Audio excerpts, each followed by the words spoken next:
me as your governor?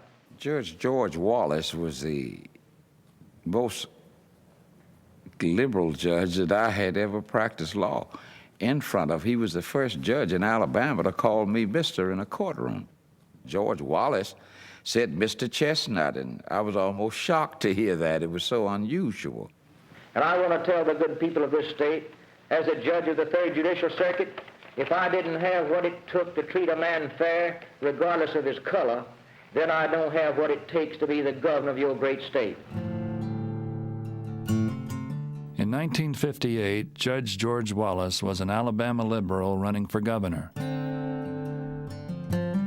He tried to balance two ambitions, to help the poor and himself. The one thing that Wallace asked Folsom for directly was an appointment to the Tuskegee Board of Trustees, the state's most prestigious black college university.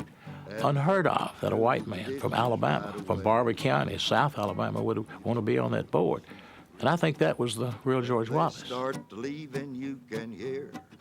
Folsom once said that he thought that Wallace was just a little too far ahead of his time, that he really believed that Wallace was already thinking about the time in the future when blacks would be voting in Alabama, and he wanted to be there on the ground floor.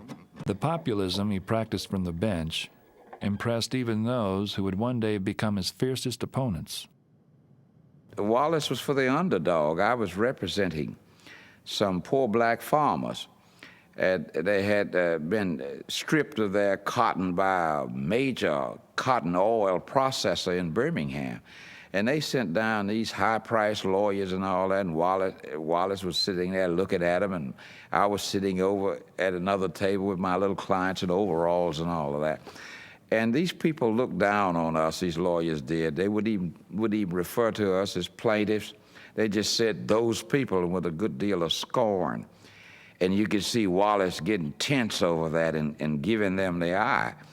And finally, he said to them, when you address Mr. Chestnut from now on, you will address him as Mr. Chestnut. You will refer to his clients as the plaintiffs. Do you understand? And they understood. And Wallace ruled against them and ruled for me in every case. If I was asking for $100, I got $150. He was sitting without a jury. So Wallace was quite different from the rest of the judges in Alabama. Judge of the Third Judicial Circuit, if I didn't have what it took to treat a man fair, regardless of his color, then I don't have what it takes to be the governor of your great state. Patterson was swept to victory.